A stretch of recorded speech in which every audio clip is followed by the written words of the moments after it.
বিএনপির মধ্যে যারা ষড়যন্ত্র করে ঢুকে পড়েছে তাদের মধ্য দিয়ে এগুলো হচ্ছে। কাজে আপনারা সাবধান, কোন অনুপ্রবেশকারী যেন বিএনপির মধ্যে ঢুকতে না পারে।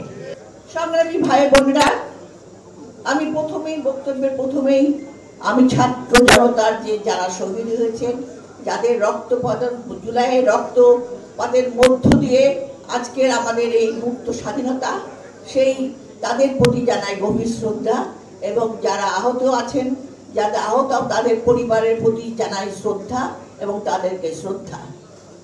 আমরা আজকে এখানে এসেছি কেন? আমাদের ভারপ্রাপ্ত চেয়ারম্যান আমাদেরকে একটা 31 দফা রাষ্ট্র কাঠামোর মেরামতের একটা রূপরেখা দিয়েছেন, যেটা একটু আগে আপনারা দেখেছেন ভিডিওর মারফতে। কি সুন্দর, আপনাদেরকে খুব সহজ কথায় এটা বুঝিয়ে দিয়েছে। এই 31 দফা কি? এই 31 দফা এসেছে কোথা? 30 দফা আপনাদের খেয়াল আছে, আমাদের শহীদ প্রেসিডেন্ট জিয়াউর রহমান 19 দফা দিয়েছিলেন, যার দূরদর্শিতার কারণে আজও 19 দফার বাইরে কেউ কিছু করতে পারেনি। আমাদের দেশনেত্রী বেগম খালেদা জিয়া 20-30 যে ভিশন দিয়েছেন, এবং সেই দুইয়ের আলোকে আমাদের ভারপ্রাপ্ত চেয়ারম্যান একটা রাষ্ট্র কাঠামোর মধ্যে রূপরেখা দিয়েছেন, যেটা আপনাদের কাছে আমাদের এই সম্মানিত প্রশিক্ষণ কমিটি যারা আছেন আপনাদের কাছে পৌঁছে দিচ্ছে। আপনারা এই রূপরেখা আজকে অত্যন্ত সহজ ভাষায় আপনাদেরকে কথা বলবে, যারা এখানে উপস্থিত আছেন তারা আপনারা সেই রূপরেখা জনগণের কাছে গিয়ে প্রতিটি জনগণকে বোঝাতে হবে, ঘরে ঘরে যেতে হবে।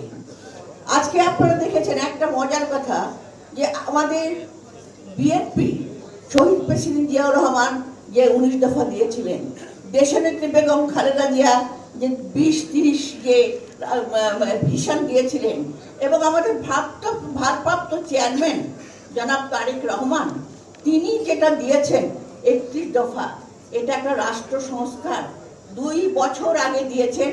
আজকে 2 বছর পরে আজকে সারা বাংলাদেশ সেগুলোকে বাস্তব সত্য বলে মনে করছে, তারা এই একই কথা বলছে। কিন্তু আমাদের ভারপ্রাপ্ত চেয়ারম্যান 2 বছর আগে এই রাষ্ট্র সংস্কার দিয়েছেন। কাজেই বিএনপি যে ভাবে, আমাদের দেশের বেগম খালেদা যে ভেবেছেন, আমাদের শহীদ প্রেসিডেন্ট জিয়াউর রহমান যা ভেবেছেন, এবং আমাদের ভারপ্রাপ্ত চেয়ারম্যান যা ভাবছেন, সবই কিন্তু এই দেশের জন্য একটা বাস্তব সত্য, এবং এর প্রথম দিয়েছেন আমাদের ভারপ্রাপ্ত চেয়ারম্যান, যা কিনা আপনাদের মাধ্যমে সারা বাংলাদেশে ছড়িয়ে পড়বে।